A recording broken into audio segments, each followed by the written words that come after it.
Have you ever stopped to think how many stories have been lost to time? How many peoples lived, fought, loved, and disappeared without leaving a song? The Middle-earth you know, with Frodo, Aragorn, Legolas, Gandalf, is only the surface of a much deeper world where the echoes of the past still whisper among the ruins and ancient trees. While heroes walked in the light, there were others who chose the shadows. The Drúedain, who spoke with the forests. The Kleinsverger, who carved pain in stone. The Avari, the Elves who said no to perfection. And the Black Númenóreans, kings who traded wisdom for forbidden immortality. They all existed, but time almost erased them. Now imagine if those forgotten voices were heard again. If every wind in the hills, every river, every ruin could tell what really happened. Because sometimes true power lies not in who wins the war, but in who remains in memory. Gentle pause. Tell me in the comments where you're listening from right now and what time it is there. I want to imagine each of you as a guardian of these memories, scattered somewhere in the world. And if this story touches you in any way, if it makes you feel that shiver of something old awakening, leave a like and subscribe to the channel. That way, you help keep alive the flame of stories that time tried to extinguish. Now get ready, because what comes next will change the way you look at Middle-earth itself. The Song of the Forgotten. There is a melody that still echoes in the depths of Middle-earth, but which almost no one hears anymore. It does not come from the halls of kings, nor from the harps of elves, and much less from the choirs of the great cities of Gondor. It is an ancient song, as old as the world itself, made of voices that time has swallowed. A murmur born of the wind among the ruins, of the rustling of forgotten trees, and of the gentle touch of rain on stones that no longer have names. It is the song of the forgotten. Have you ever wondered how many stories disappeared before they were even told? How many heroes fought in the shadows? How many civilizations erected monuments that now sleep beneath the moss and silence? Tolkien showed us kings and warriors, immortal elves and proud dwarves, but behind every verse of his books lies a world of muffled voices. Entire peoples who walked under the same stars and vanished without a trace. These voices still whisper if you know how to listen. They don't shout, they don't ask for remembrance, they simply wait. In the valleys that no one visits anymore, in the forests that not even elves dare to enter, time seems to breathe in secret. Each breath of wind is a fragment of memory. Each fallen leaf is a reminder that history is written not only by those who win, but also by those who choose silence. The truth is that Middle-earth is much larger than maps show. What is drawn in ink is only the surface of what existed, because on the borders, where the paper ends and the unknown begins, there are ancient trails, paths covered by centuries of oblivion. There lived peoples who never had chronicles nor bards to give them glory.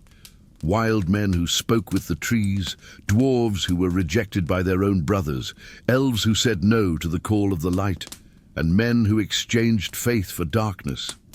What if the true magic of Arda lay not in crowns and swords, but in voices that no one else hears? What if the fate of the world had been shaped not only by kings and councils, but also by those who watched from afar, the unseen guardians, the wanderers, the forgotten? There are ruins in the heart of Middle-earth that seem to watch those who pass by. On them are inscriptions that not even Gandalf could decipher, and echoes that seem to respond to the touch of a human hand. Perhaps they are just illusions, or perhaps they are the memories of the world, recorded in a way that doesn't depend on books. Ultimately, oblivion is a form of death, but it can also be a way of hiding wisdom. How many truths have been buried because they didn't fit into the stories of the victors? How many legends have faded because of fear, pride, or convenience? Tolkien always suggested there was more, that his world was merely a window to something much vaster, full of mysteries that even the elves themselves ignored. What if that silent song still echoes beneath our feet? What if, as we tread upon an ancient field, we are walking upon the memories of a people who lived, loved, and died without witnesses? Perhaps that is why Middle-earth never seems completely quiet. Even in the absence of sound, there is a vibration in the air, a call that transcends ages, an invitation to hear what has already been forgotten. Not all heroes had a bard, and not all wars left behind songs. Some fought without anyone knowing. Others saved lives and disappeared before anyone could thank them.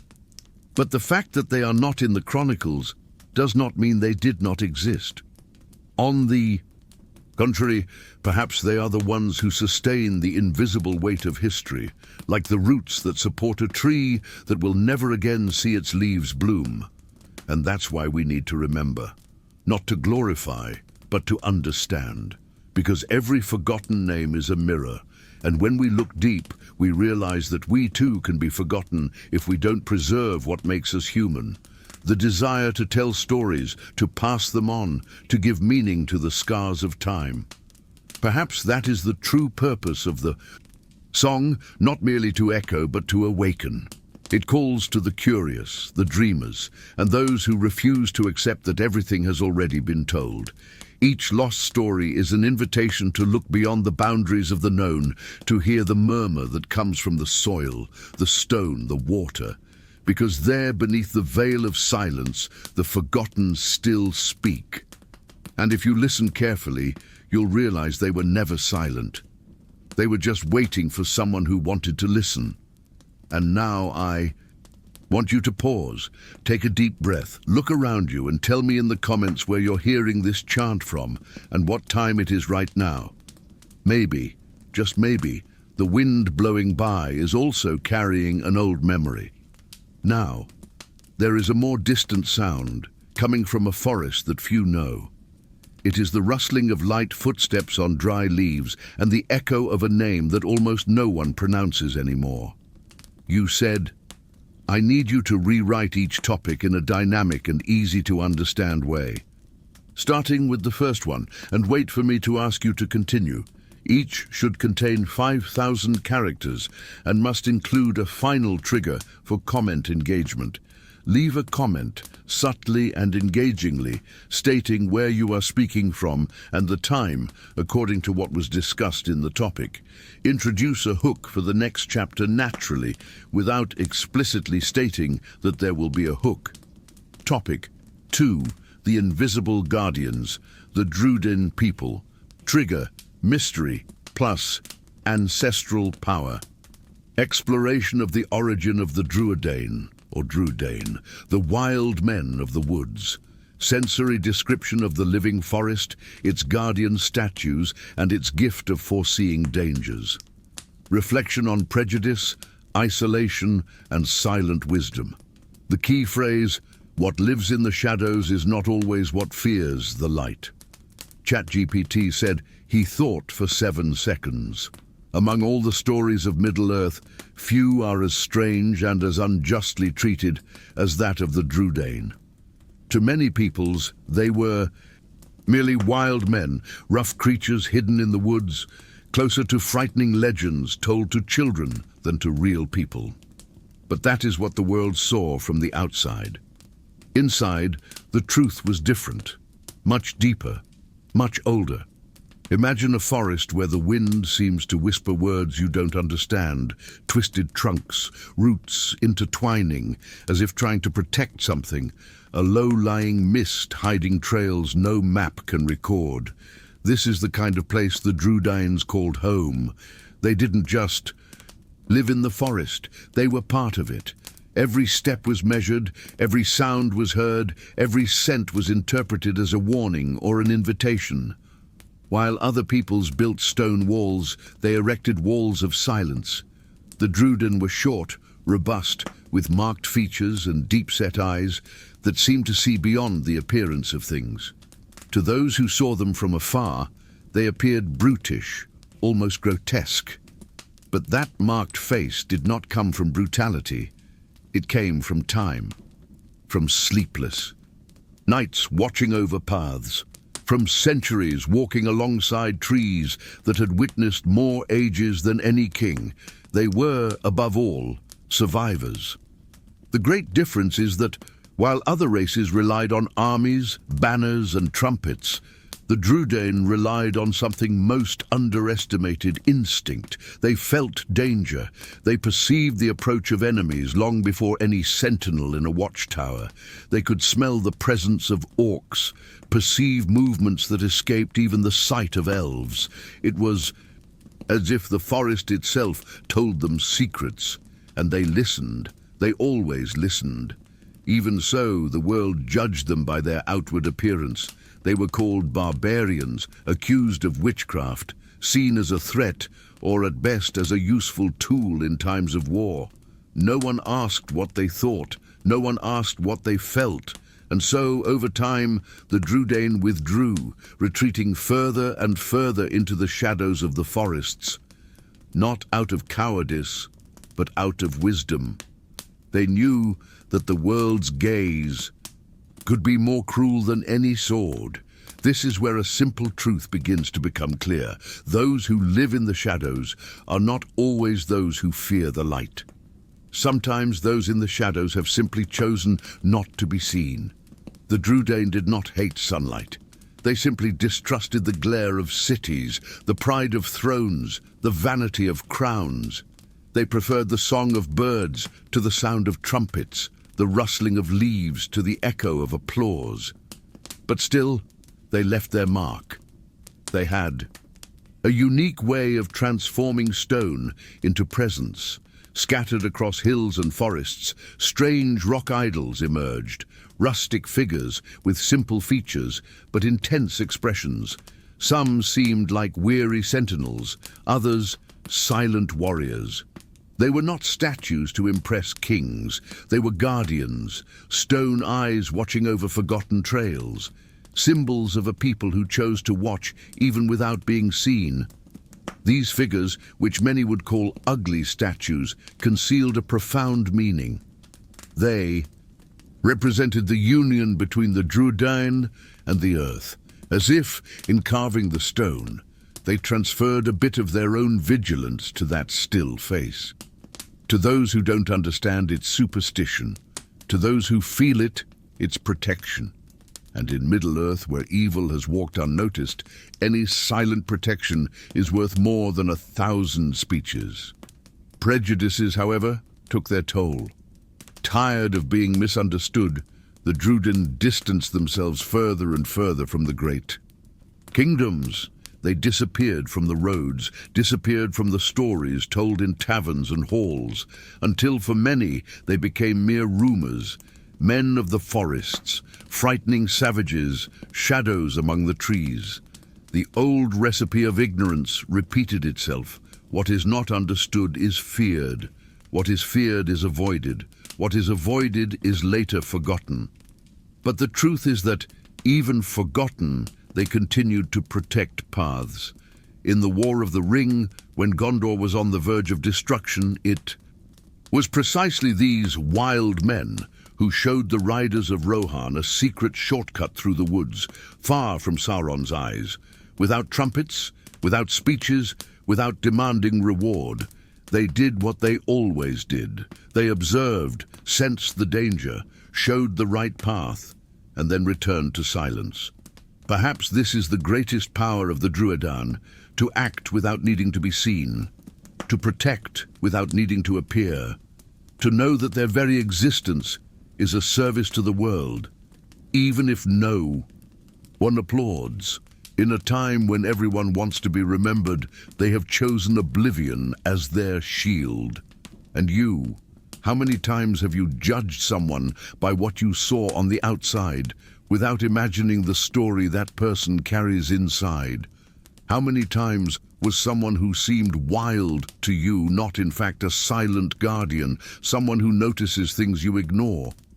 If, while listening to this story, you feel that call of the forest, that sensation of being watched not by something evil, but by an ancient presence, Tell me in the comments, where are you watching from now and what time is it there? I want to imagine these hidden people walking through the shadows, perhaps passing near your house, your city, the place where you are at this very moment. Because if you pay close attention, you'll realize that these invisible guardians left more than just footprints. They left stone faces, silent statues, sculpted eyes that seem to follow every step of anyone who dares to enter their domain. And it is precisely about these stone faces that I want to delve even deeper into this subject. There's something strange about ancient stones. Have you ever noticed? Sometimes, when we walk through forgotten ruins, we get the impression that someone is watching us. There's no wind, no movement, just an invisible, heavy, silent gaze. It's the feeling of standing before something that time hasn't been able to erase. That's exactly what happened with the Vectorstein, the mysterious guardian stones. Left by the Drúedain, the ancient wild men of the forests. These statues, roughly carved without the refinement of the elves or the technique of the dwarves, seem to carry a soul. They were not made to adorn temples or to glorify kings. They were watchmen, sentinels placed at strategic points in the woods, always facing narrow paths, hidden clearings, or almost forgotten trails. Legend said that wherever there was a Vectorstein, evil hesitated to pass. Those who still remembered the Drúedain believed that these stones possessed a kind of consciousness. They didn't speak, they didn't move, but they saw, they felt. And, in some way that no one could explain, they protected. When night fell and the wind swept through the treetops, many swore they heard a low sound coming from the statues, like a hoarse murmur, almost a warning. For centuries, scholars of Gondor tried to decipher this mystery.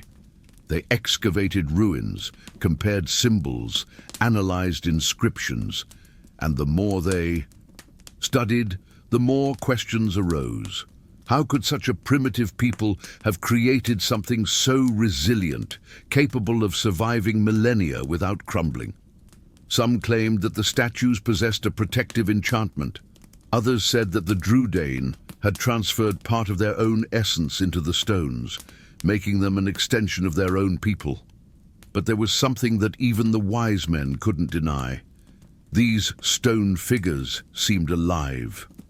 The eyes, roughly carved, reflected the light. In a way impossible to explain. At dusk, when the sun bid farewell, it was as if the pupils of the statues lit up from within, following those who passed by. It was superstition for some, a divine sign for others, but everyone, without exception, lowered their voices when approaching them. What is most intriguing is that although the Drúedain were a people of flesh and blood, without any known magical gifts, their works defied understanding. No subsequent civilization managed to reproduce the Vectorsteine with the same effect. Each attempt resulted in sculptures without life, without presence. It was as if something invisible, an energy, a memory, a soul, had been lost along with the people who created them.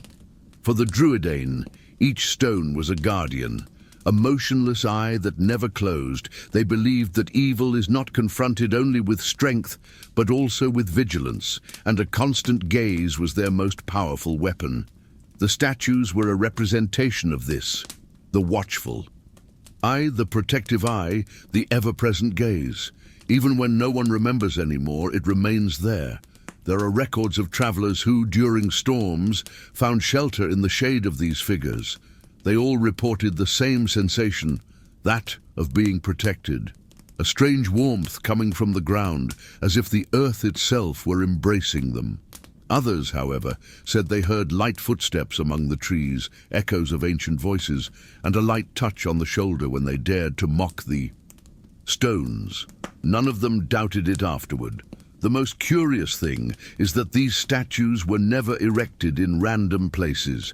Each one seemed to fulfill a precise purpose, protecting springs, crossroads, trails leading to ruins or regions of power. It was as if the Drúedain had mapped the spiritual heart of Middle-earth and placed its guardians in the world's most vital veins. Over time, many Vectorstein disappeared. They were felled by kings who considered them pagan, destroyed by armies who feared their presence, forgotten beneath the earth. But in some forests, they say they are still there, covered in moss and roots, silently watching anyone who dares to cross their territory. Some say that the Vectorstein still fulfill their purpose, that when evil awakens, they sense it first, that the winds change, the animals fall silent, and for a brief moment, the statues seem to breathe. It's difficult to prove, but one only needs to be alone in an ancient forest to understand. There are gazes that do not die. Some modern archaeologists from Gondor swore that the Drúedain did not disappear. They merely transformed, that their spirits continue to inhabit the stones, watching, guiding, protecting the few who still respect the silence of the land.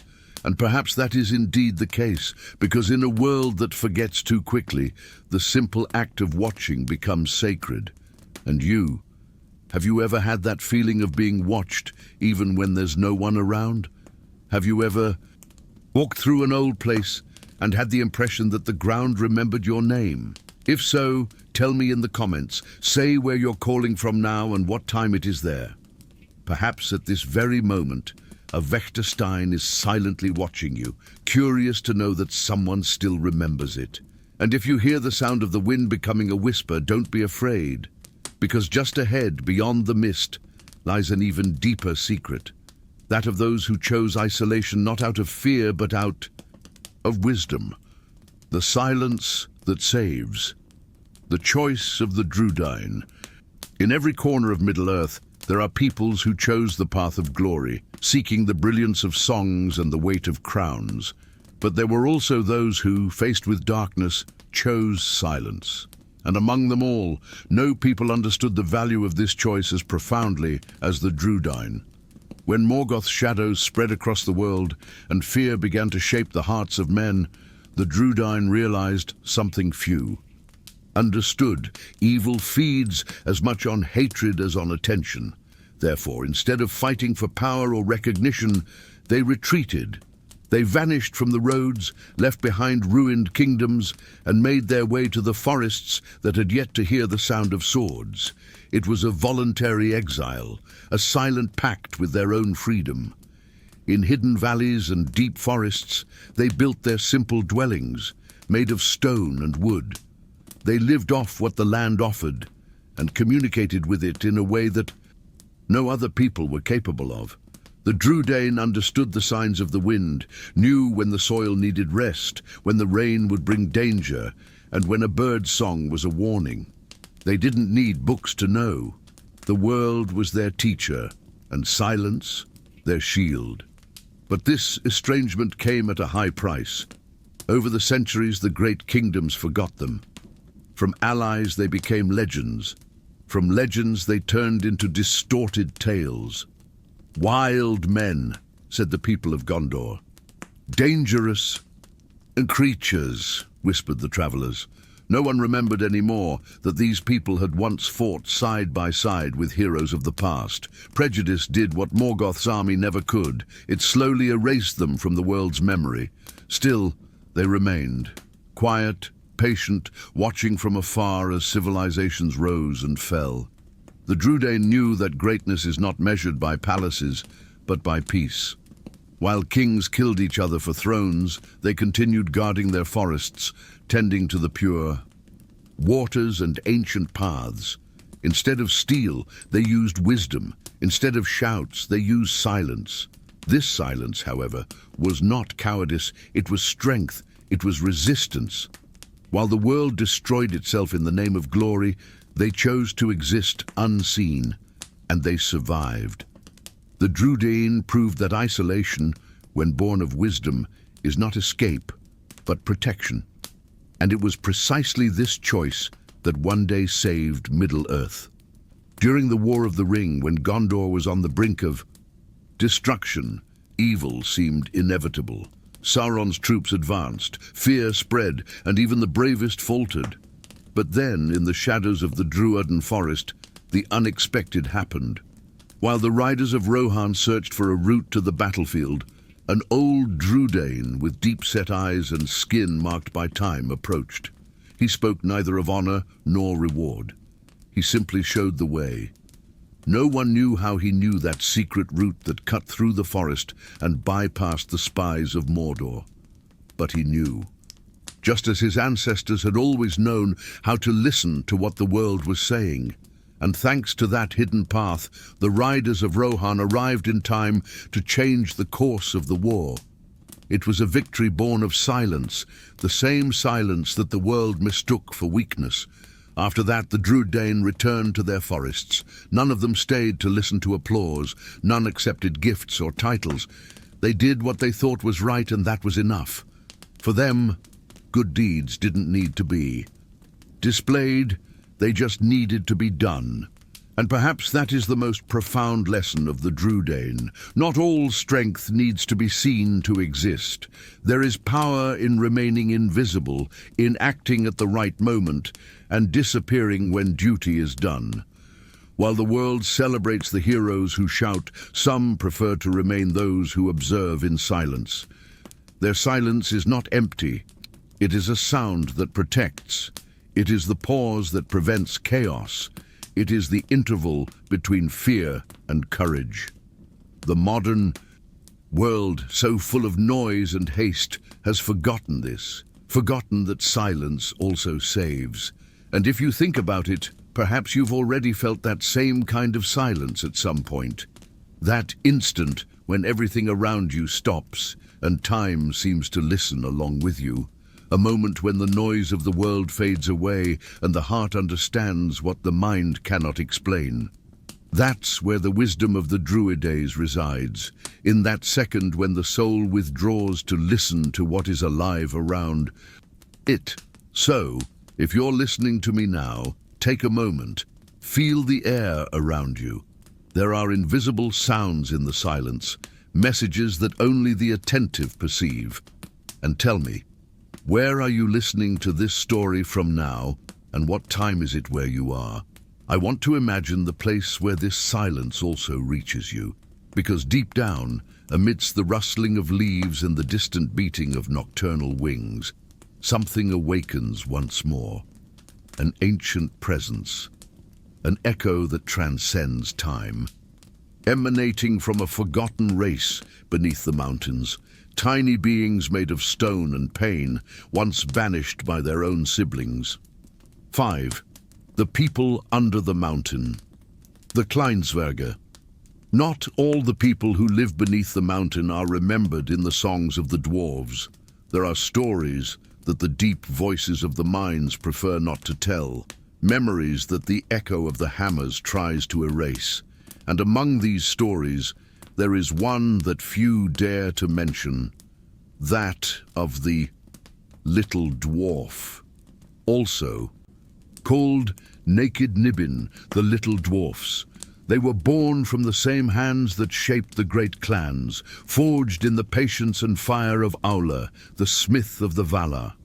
They had the same hard heart, faithful to the rock, the same love for work and art. But there was something about them that made them different. They were smaller, more fragile in appearance, and according to the elders of the mountains, imperfect. And it was this word, imperfect, that condemned them to oblivion.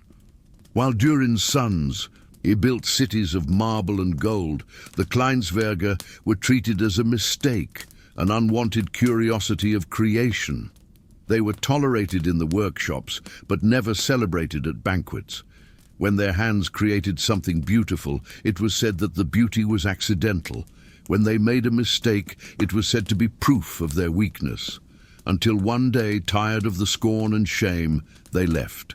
They left without fanfare, taking only tools, torches, and what remained of their pride. They descended through passages no one else used, to the deepest parts of the mountains, those where the sun never reaches and the silence weighs more than the stone itself.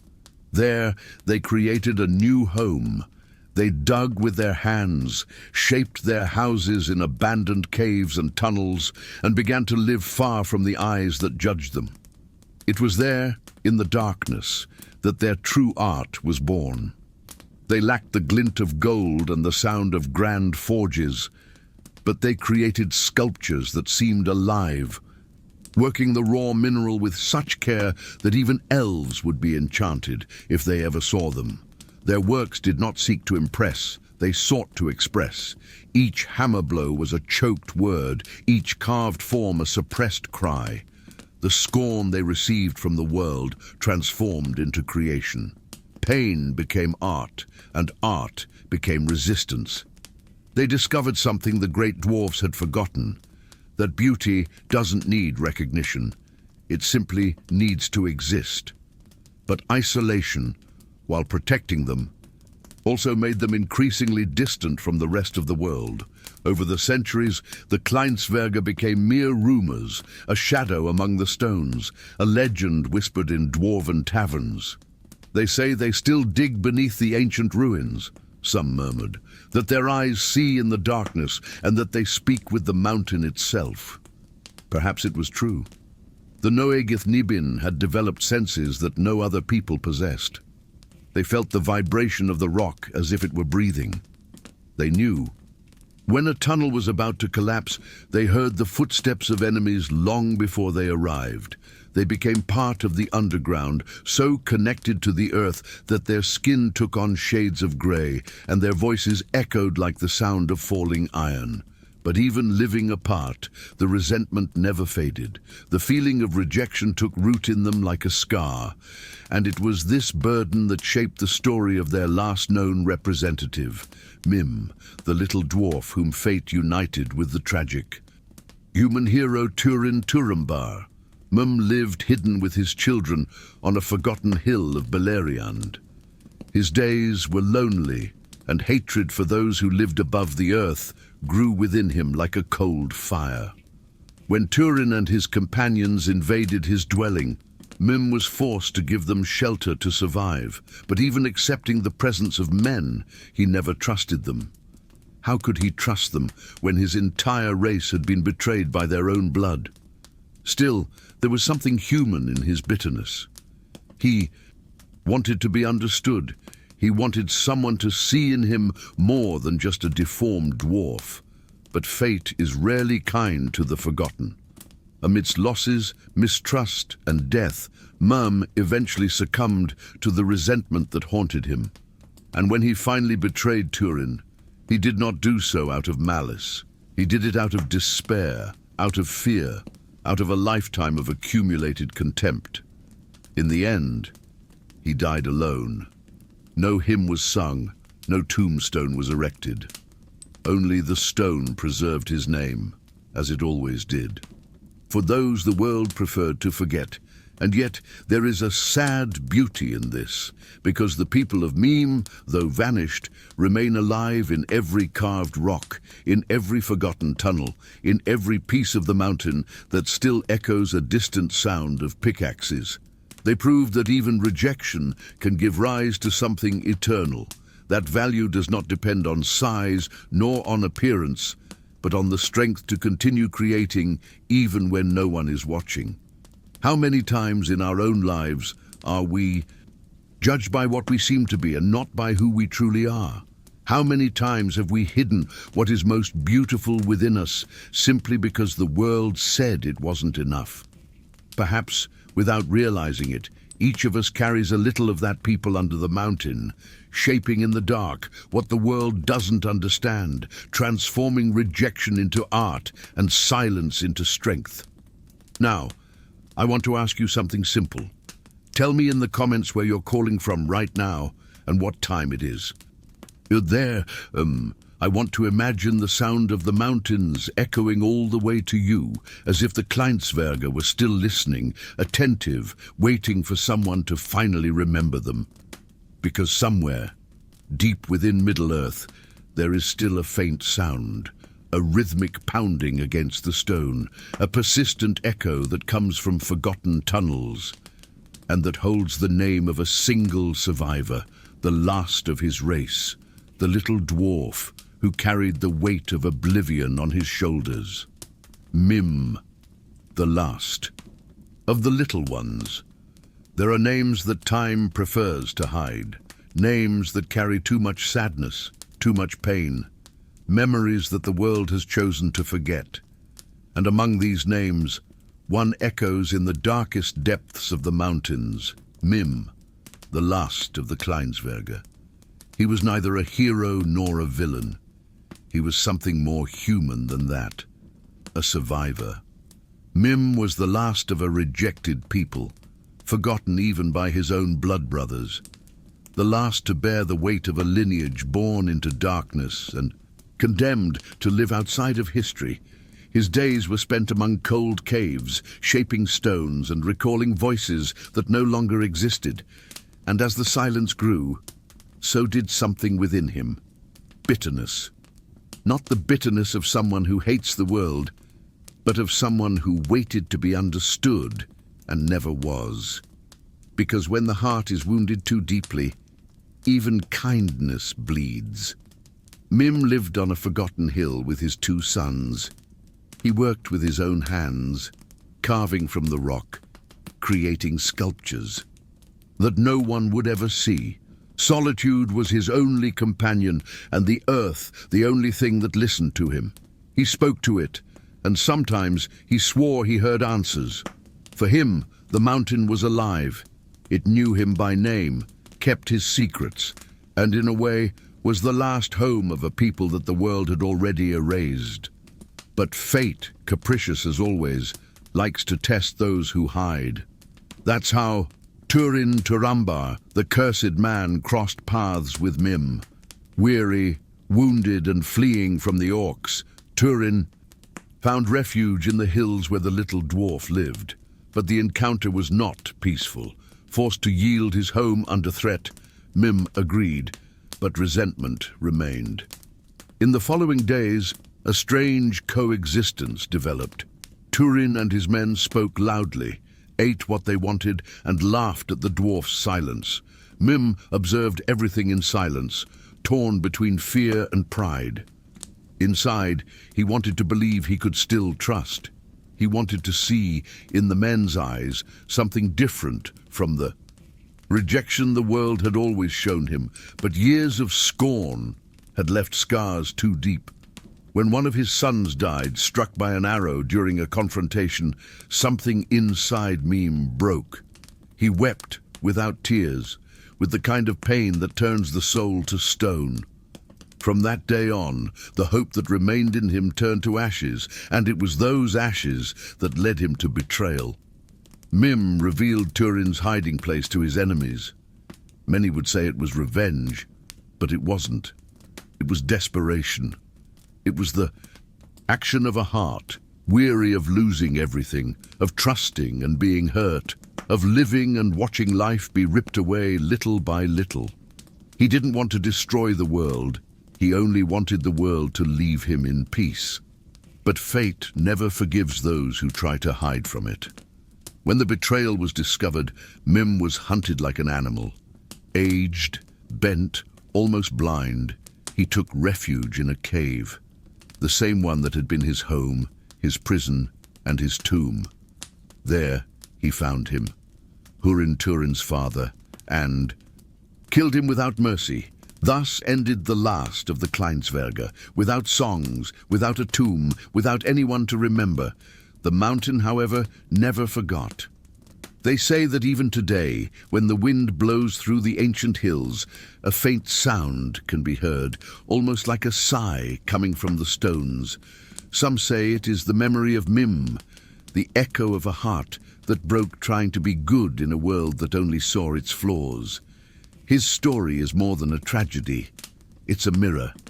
It shows what isolation does to the soul, how silence can both heal and destroy.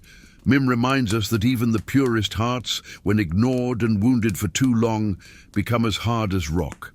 And yet there is beauty in that, because somehow, even in his pain, he resisted. He continued to exist, even though the world rejected him. There is something profoundly human in Mim. How many times have we hidden ourselves in our own caves? How many times have we tried to protect the little we have, even if it isolates us from the rest of the world? Sometimes solitude is a choice for those who have loved too much and been forgotten too much. And that is why Mim's name should not be erased. He is a portrait of what happens when empathy disappears, when rejection is so constant that it becomes part of the skin. But he is also a reminder that pain does not erase value. It only hides it. Perhaps, if someone had listened to the little dwarf before silence consumed him, the ending would have been different. Perhaps, if someone had looked at him not as an aberration, but as an echo of all that is fragile and human, the mountain would have preserved not a cry of pain, but a song of redemption. And it's curious to think how many meme are still out there. People who live in the shadows, trying to create something beautiful amidst rejection, hoping that someone will see the hidden value behind the hardness. If you're listening to me now, stop for a moment.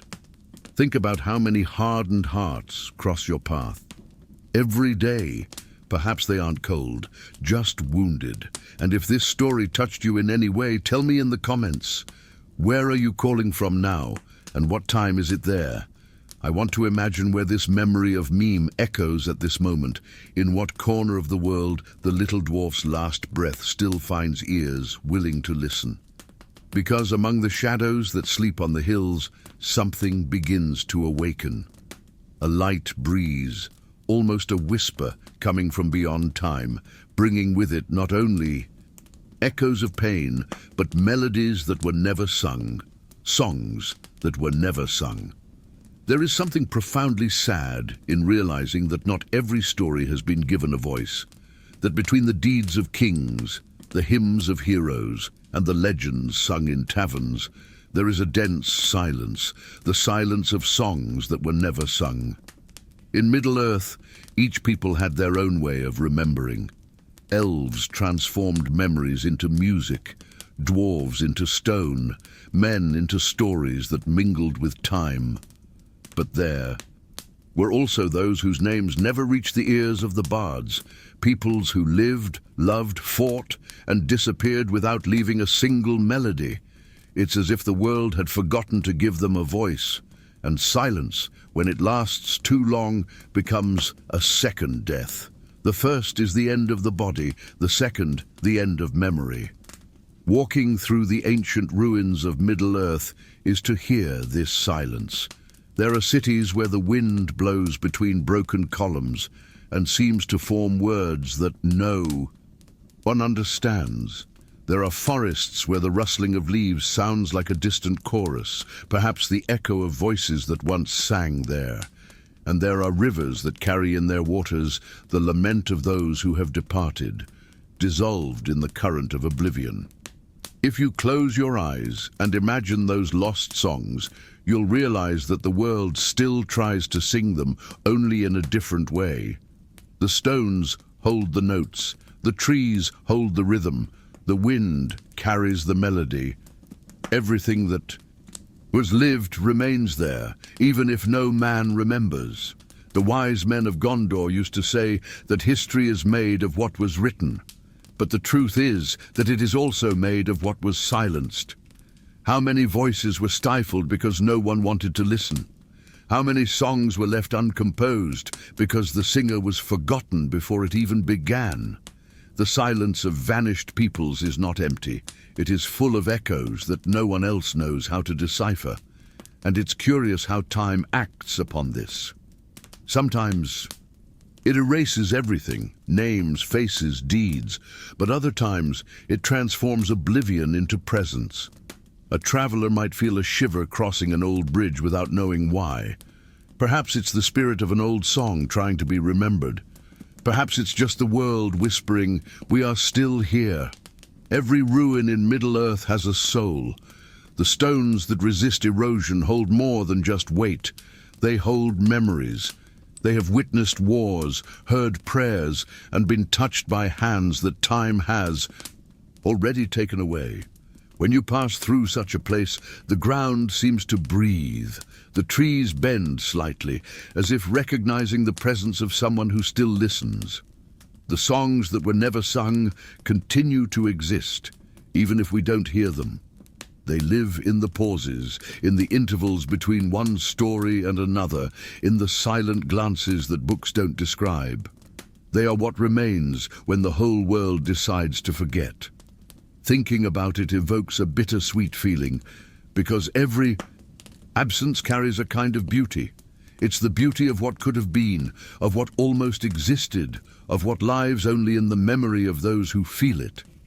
Perhaps Middle-earth is made precisely of that, of imperfect memories, of lost notes, of voices that echo without origin. The elves say that every story has its own music, even the sad ones, even the unfinished ones. And perhaps that's why, when the wind blows through the mountains, it sounds different, as if it were trying to fill the void left by centuries of silence. Think about it. If every memory is a song, how many melodies do we fail to hear in our own world? How many voices do we silence because we were in a hurry, because we judged without understanding, because we forgot to listen? Sometimes what we call silence is just the sound of something we haven't yet learned to perceive. And there is something almost sacred in this act of listening to what is not heard. Because when someone decides to remember, even for a moment, forgetting loses its power. Each memory is a spark lit against the night of time. So close your eyes now and imagine an ancient song, one that no one knows, but that the whole world seems to hold within itself. Perhaps you can hear the sound of the leaves, the murmur of the earth, the distant echo of footsteps disappearing on the horizon. This is the song of the forgotten, and it still lives, even if in silence. And if you feel this too, this gentle nostalgia, this light weight in your chest, tell me in the comments, where are you hearing this story from right now, and what time is it there? I want to imagine the wind carrying these words to where you are, mingling with the sounds of the night or the distant song of the mornings. Because sometimes what seems like mere silence is the prelude to something the whole world has forgotten, but which still waits to be heard again. An ancient melody, kept in the voices of those who once refused the light and chose to walk among the shadows, the elves who said no, the Avari. There is something profoundly human and at the same time divine in the act of saying no. In a world shaped by obedience to the Valar and fascination with the light, there existed a people who had the courage to refuse the call. They were elves, like all others, born under the first stars, awakened on the shores of Lake Cuiviénen, when the world still smelled of newness. But when the voice of the gods echoed, inviting them to journey westward, to the sacred lands of Valinor, a group remained silent, and then firmly they answered, no. These were the miserly, whose name in Quenya means precisely those who refused. While many of their brethren departed toward the immortal light of Aman, guided by Orome, the Avari chose to remain. Not out of fear, nor out of ignorance, as so many later judged, but out of love for freedom. To understand their choice, one must imagine what was at stake. On the other side, there was the promise of perfection. A land without shadows, without pain, without the passage of time. The presence of the Valar, the brilliance of the two trees, immortality without threat. And yet, they chose the risk. They remained in the forests and valleys of Middle-earth, faithful to the soil where they awoke, to the stars that were the first witnesses of their existence. The Avari believed that the beauty of the world lay in imperfection, that true light did not come from an imposed destiny, but from the conscious choice to remain. They wanted to learn from the changes, from the cold, from the wind, and from the passing of the ages. They wanted to be part of history, not just eternal observers of it, and for that reason, they were condemned to the shadows. Over time, those who had left began to look upon them with disdain. They called us savages, stubborn, forgetful of the light. But the Avari saw the situation differently. For them, those who had left were gilded prisoners, trapped in a paradise that denied them growth. After all, what is light if there is no darkness to give it meaning? The Avari became wanderers. They inhabited dense forests, mist-covered plains, and ancient caves that the sun never reached. They sang in languages that no other people understood and communicated with nature in an almost instinctive way. Their eyes shone at night, accustomed to the twilight, and their hearts beat to the rhythm of the earth. They did not build great cities nor forge kingdoms. They preferred to live scattered, free, invisible to the eyes of history. And as the centuries passed, their memory faded. Even among the elves themselves, few still knew their names. Some said the Avari had become legends. Others believed that some of them had been corrupted by Morgoth, transforming into twisted creatures that wandered between light and shadow. But perhaps this is just another lie that fear tells about what it doesn't understand. The truth is that the Avari were the first seed of doubt and of freedom. They proved that not all refusal is weakness. Sometimes it is courage. To say no to perfection is to accept the weight of one's own choice. It is to walk without a map, knowing that there will be pain, but also discovery. Perhaps that is why their songs never reached us. They did not want to be remembered as examples or martyrs, but as part of the very flow of the world. Every star in the sky, every hidden spring, every breath of wind that carries the sound of the unknown.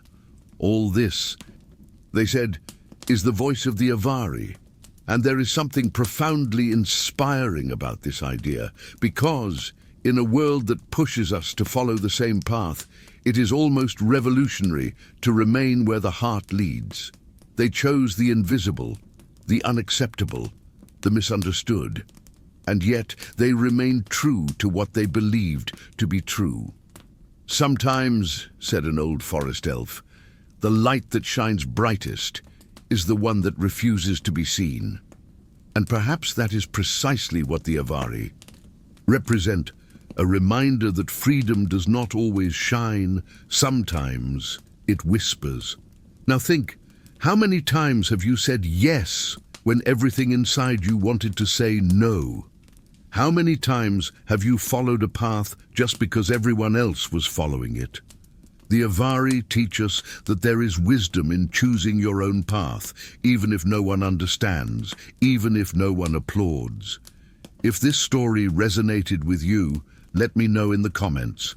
Where are you listening from now, and what time is it? There? I want to imagine the stars shining above where you are, the same stars the Avari chose to follow when everyone else sought the light of the trees. Because somewhere in the forgotten corner of Middle-earth, ancient eyes still watch the sky, and amidst the silence of the forest and the distant glow of the stars, a new shadow begins to move, a sign that not all light is pure, and not all darkness is what it seems. The kings who fell into darkness, the Black Númenóreans. There are stories that begin in the light, but end shrouded in darkness.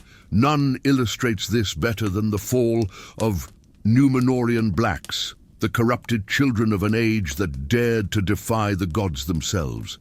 They were the heirs to unparalleled glory, a people blessed by the valor with wisdom, longevity, and the gift of shaping the world with their hands. But between gift and curse lies but a step, and Númenor took it with pride. It all started with a simple yet deadly question. Why must we die? It was the beginning of the ruin. The Númenóreans had been gifted with fertile lands and long life, but not with immortality. Death, for them, was a gift in disguise, the rest that freed souls from the burden of time. But as their wisdom grew, so did their fear of losing it.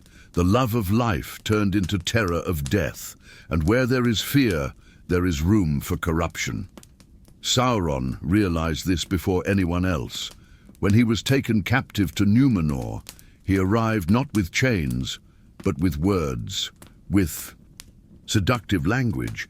He convinced kings and advisors that the Valar had deceived them, that immortality could be earned, that the gods kept them subjugated out of envy. In a short time, the prisoner became an advisor, the servant a master. Dark temples arose. The name of Morgoth, the original enemy of the world, was uttered once more. And where the sound of the sea once brought blessing, it now sounded like a warning. Númenor, the blessed island, began to rot from within. Gold replaced faith. Ambition devoured wisdom, and innocent blood was offered on dark altars. When King Ar-Pharazôn finally decided to march against the Valar themselves, the sentence was already written. The sea roared with fury. The waves swallowed cities, temples, and ships, and the great island sank forever, swallowed by the abyss of its own arrogance. But not all perished. Some escaped destruction, sailing toward Middle-earth. But they didn't flee in remorse. They fled, with darkness within them. These were the first ones, Númenórean blacks, men who continued to worship Sauron, believing that he was still the true ruler of the world. On the southern coast, they founded Umbar, a city shrouded in mist and secrets, a port of black ships and hardened hearts, where power was law and life, currency. There, the ancient kings rebuilt what they could of their lost empire, but they did so on ashes, not glory. Umbar became the distorted mirror of Númenor. Its towers resembled those of the submerged island, but they were built to inspire fear, not admiration. The Black Númenóreans erected altars to the void, seeking to reclaim an immortality that would never return. Their wisdom, once focused on creation, became an instrument of destruction. They ruled the seas, enslaved peoples, and forged dark pacts with the servants of Mordor. It was said that on moonless nights their priests walked the walls of Umbar, murmuring forbidden incantations, begging Sauron to make them remember the taste of eternity. But what they received in return was not life, but shadow. What were once men of wise eyes and strong hearts became spectres of their former selves, rulers who lived long, but never long enough. The promise of stolen immortality gnawed at them from within. Each generation of Umbar was born colder, prouder, more distant from humanity. The books of Gondor describe them as pirates and traitors. But the truth is far more tragic than that. They weren't just fighting for power. They were fighting against oblivion. They wanted to be remembered, eternal, invincible. And in the end, they were remembered only as a warning. Their corruption didn't begin with evil, but with fear of loss. The same fear that, if left unchecked, transforms any greatness into ruin. And it's impossible not to see a reflection of yourself there. How many times do we seek power, recognition, or control, only to escape what we cannot change? Death, time, the end. The Númenórean blacks were a portrait of humanity that forgets to accept its own limitations. And even after the fall, Umbar continued. Its ports sheltered generations of warriors, priests, and pirate kings who kept the legacy of darkness alive. Black flags fluttered in the wind, and each ship that left the docks carried the echo of the sunken island, as if in the waves there were still voices calling back from the depths. They say that even today the ruins of Umbar whisper. Those who approach swear they hear the sound of the sea trying to tell a story. Not one of heroism, but of warning. A reminder that pride is the greatest of shipwrecks, because in the end, that's all that remained of the kings of Númenor. Echoes, shadows, and faded names. They wanted to be eternal, and ended up being just a scar on the world's memory. And if you're listening to this now, you might realize that the waves also speak in your city, that the sound of the wind or the distant noise of the night can carry ancient stories. Tell me in the comments where you're Listening to me from now and what time it is there, I want to imagine if, at this very moment, there's a wind coming from the south, blowing from the same sea that once swallowed an entire empire. For as the ancients say, when the sea speaks, it is because something forgotten is about to awaken again, and some ruins still hold secrets that even darkness fears to remember. The price of forgetting. There is something sacred in what we remember, and something terribly dangerous in what we let disappear. All the stories you've heard so far of the silent Drúedain, the forgotten little dwarves, the elves who said no, the kings who fell into darkness, have something in common: forgetfulness. Not ordinary forgetfulness, the kind that comes with time, but the kind of forgetfulness that is born when we stop looking back, when we believe that the past is just dust and not the mirror that reflects who we truly are. Forgetting is the greatest enemy of truth. It doesn't destroy everything at once. It erases little by little, first the names, then the faces, and finally the meaning. That's how entire peoples of Middle-earth disappeared without leaving songs, without leaving ruins, without leaving traces. Not because they didn't experience something great, but because no one bothered to remember. But here's the revelation that few realize. Memory is an act of resistance. To remember is to defy forgetting. It is to keep alive the flame that time tries to extinguish. It is a silent but powerful gesture, like that of the Drúedain, who preferred to exist in the shadows rather than lose their essence. Like that of Mim, who sculpted beauty in the stones, even when the world rejected him. Like that of the Avari, who chose freedom, even if it meant being forgotten. Or like the ancient kings of Númenor, whose fall serves as a warning to all who dare to defy the truth in the name of pride. These stories, though different, are branches of the same tree, the tree of memory. And each leaf, each song, each ruin, and each whisper carries a fragment of all that was. That is why Tolkien wrote about the weight of forgetfulness as a wound in the world. Because when we forget those who came before, we also forget what they struggled to teach us. Middle-earth, in all its vastness, is not made up only of kings and heroes. It is made up of small voices, of unsung songs, of tears that fell without witnesses. It is made up of those who never had a throne, but had courage. Of those who were never remembered, but left an invisible trail of kindness and sacrifice. And it is this trail that keeps the world standing. After all, what is a legend if not a memory that has survived oblivion? What is a people if not the echo of stories that continue to be told? And what are we if not temporary guardians of memories that don't belong only to us? Forgetting has a price, and it is paid in silence. When we stop counting, the world becomes shallower. When we stop remembering, the truth crumbles. And when that happens, darkness finds space to return. Because the shadow doesn't need to destroy to win, it just needs to be forgotten. But there is a consolation in this story, a single thread of hope that runs through all ages and all peoples.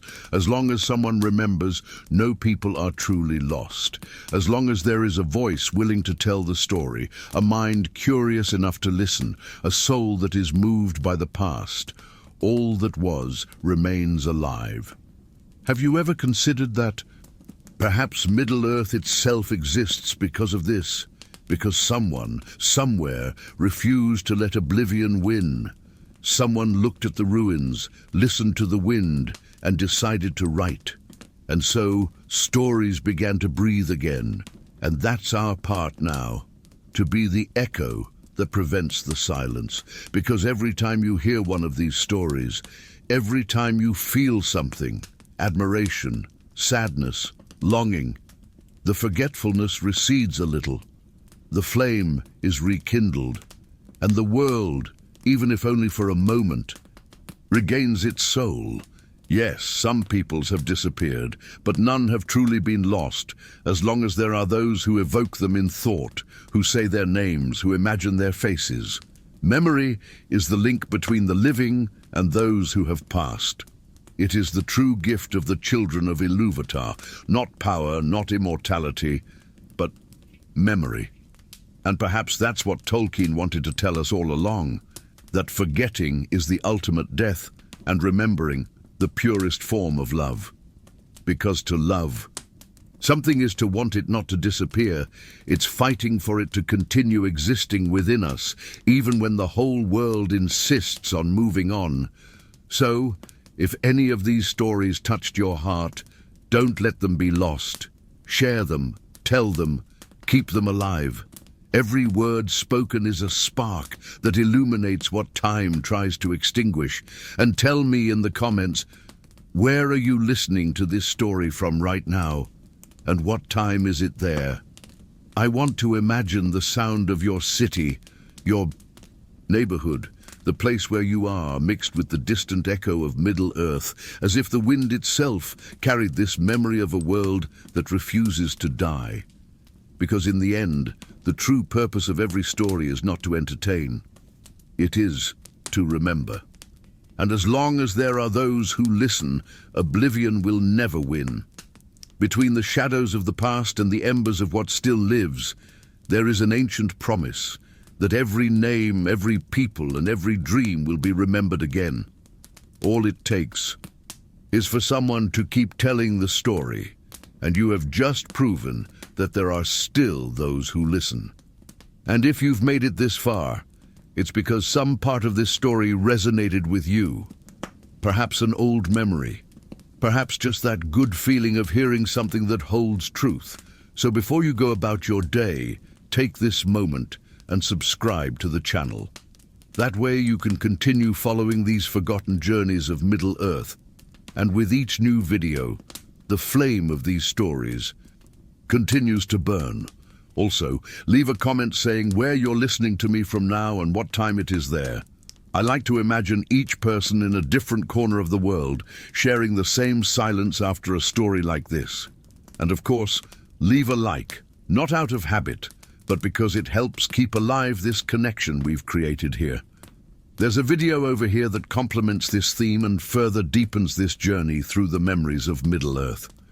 Click and continue with me. There, the next story is already waiting for you.